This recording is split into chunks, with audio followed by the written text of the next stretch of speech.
ఒక్కొక్కప్పుడు ఆయన భక్తులను చెడ్డగా తిట్టేవారు. కారణం అడిగితే ఒకరితో నేను తిట్టలేదు, ఆశీర్వదించాను అన్నారు.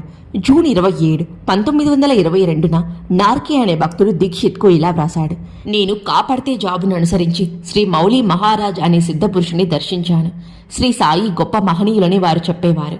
ఒకరోజు ఒక బ్రాహ్మణుడు నా ఎదుట సాయి ఒక పేదరాలని చాలా చెడ్డగా తిట్టాడు. ఆయన సాధువెలా అవుతారు అన్నాడు. నీకు అర్థం కాలేదు. ఆ విధంగా ఆమె కోరిక నెరవేర్చారు బాబా. మొదట ఆమెకు సంతానమే లేదు, ఇప్పుడు ఆమెకు బిడ్డలున్నారు, పోయి చూడు అన్నారా మహనీయుడు. ఒక అర్ధరాత్రి మసీదులో సాయి ఒక్కరే ఉన్నారు. దూరాన ఒక మొంగిట్లో ఒక ప్రక్కగా పడుకున్న ఒక ముస్లిం భక్తునికి మెలకువ వచ్చి చూశాడు. సాయి ఏమో గొడుగుతూ ఆతృతగా అటూ ఇటూ తిరుగుతున్నాడు.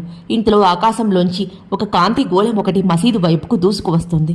బాబా త్వరగా అరబ్బీలో ఏవో మంత్రాలు పఠిస్తూ దుని మీదకు తల వంచి మెడపై సట్కా పెట్టుకున్నారు. ఆ కాంతి గోళం మసీదులోకి రాగానే